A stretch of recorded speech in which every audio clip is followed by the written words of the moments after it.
Hi, my name's Jeremy, and I want to do this video on meditation for beginners. If you find that you try to meditate and you can't, if you think that meditation is impossible or it's not for you because you can't do it, or you're just curious and want to see what the potential benefits of it are, this video is for you.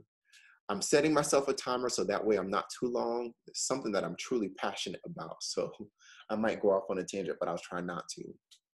The first thing that I think it's important for us to do is to take whatever definition you have of meditation and potentially throw it out the window.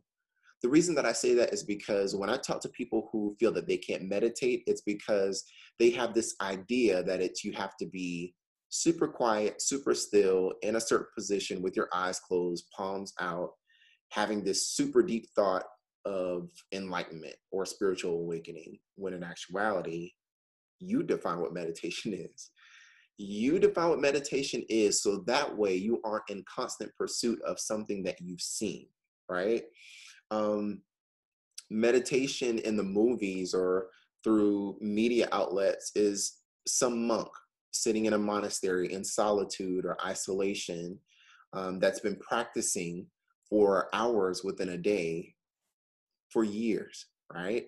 If that's what your end goal is, then you might want to change your circumstance, your situation. You have to put yourself in that circumstance in order for you to strive for that, right?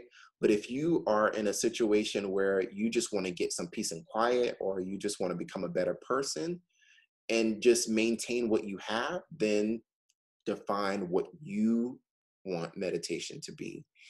Intention.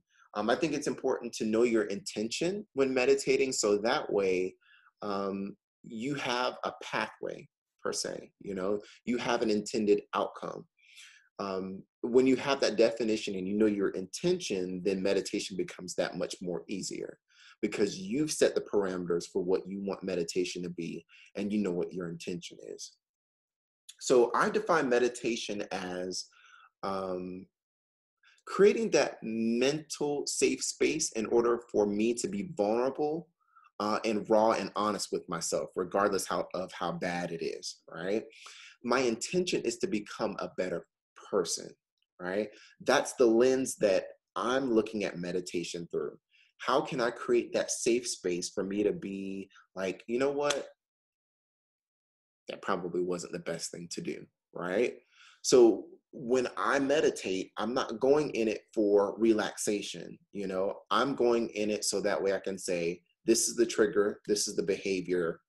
What do we do when this trigger happens in the future? What's our changed behavior so that we can be a better person and show up differently, right? So how do you meditate? For me, it's important to ground yourself in the present so that way you stop that internal noise that's constantly happening. When I say internal noise, I mean self-sabotage, thoughts, memories, things that you have to do, just the noise that's constantly going on up here, right? And the way that you do that is through present anchors. And present anchors to me are things like your senses, so vision, hearing, smell, taste, and touch. My practice is I find music or sound on YouTube, like birds chirping, nature, a stream of water, singing bowls, chimes, or anything to kind of play in the background that doesn't have words that I'm trying to think about, right? And then what I do is I light incense or a candle close enough for me to smell it, but far enough for me not to get burned. And then I'll take like a necklace or a bracelet or something to hold in my hand. And I'll take off my socks and my shoes so that way I can feel the carpet or whatever surface I'm on. And then I close my eyes. And what I'm doing is I'm feeling what I'm holding in my hand. I'm feeling the surface or what's beneath me. I'm smelling the incense or the candle, and I'm listening to the soft music. And what I find is that when I do that, everything quiets down. And I don't have the thoughts of what am I going to do next, or what have I done that was so wrong, or what's the next thing that I want to accomplish, right? That clarity gives you the ability to enter into meditation, right? So ground yourself in the present first. Now, if you need to replay that so that way you can do it, make sure you do it. Consistency turns into a habit. It won't happen on the first try, but the more you do it, the better you'll get at it. So that's grounding exercises.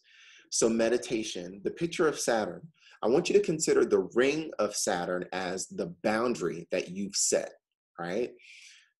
Put your phone on do not disturb. Tell your friends and family, hey, if you call me and my phone goes to voicemail, I'm meditating. When I wake up in the morning, I'm going to dedicate 5 minutes to meditating, or during lunch, I'm going to dedicate 10 minutes to meditating, or I'm going to walk and just disconnect. Set that boundary for yourself, right?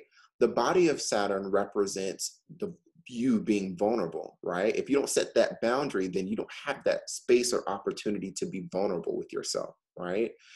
So when you have that clarity of thought through grounding, you've set that boundary to protect yourself and you can be vulnerable, then you can ask those deep, dark questions, right?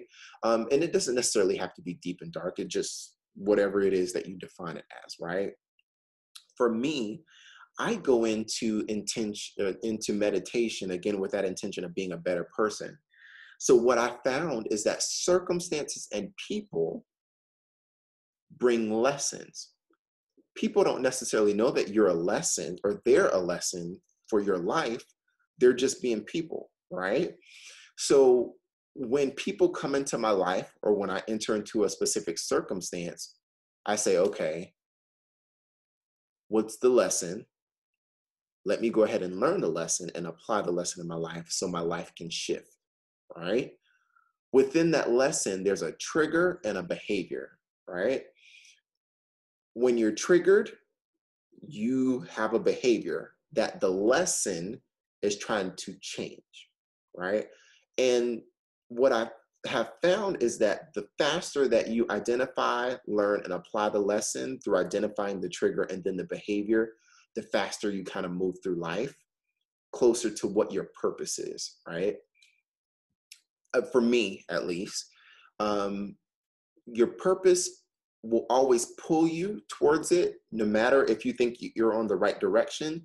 It's always going to give you circumstances and people to shape you for your purpose and pull you closer, right?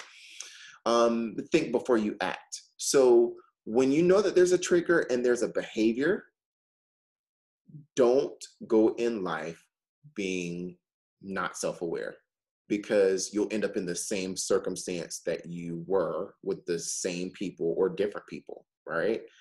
I recognize that when you try to make life happen yourself, life will simply just change your circumstance, change the people, but the lesson is still there, right? So that's what meditation is for me, right? I pull myself into the present with grounding techniques or grounding exercises. I set that boundary so that way I can be vulnerable with myself.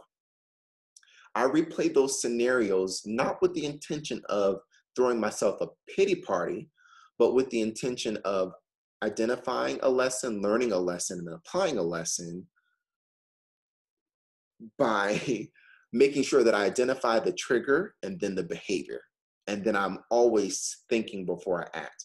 What I found is that the more I meditate and ground myself, the slower I respond to things. So when people like lash out, I'm hesitant to respond initially because it's like, you're a lesson and you don't know it. So let me just be in the best posture because I want good energy and good karma to go out so that way I can be a better person. I hope that this helps. And I hope that this sheds light on, why you might not be able to meditate because you have this idea of what meditation is and you're in constant pursuit of it, when you should define it for yourself, state your intention, and then pull yourself into the present so you can meet your intention. If you found that this has been helpful, then please, please, please, please, please like and share, subscribe. I think it's important for us to share good information like this, not for my benefit, but for the benefit of the world. The more people that we have that are self-aware and have that pause before they react because they've been practicing grounding and meditation, I think the world will be a better place. So I'm going to go ahead on a limb and say, I think that this video will help you. I think that it's going to help everybody who you share it with. And I hope that one person at a time, that the world will be a better place because of this video and the others that are like it. Have a great day.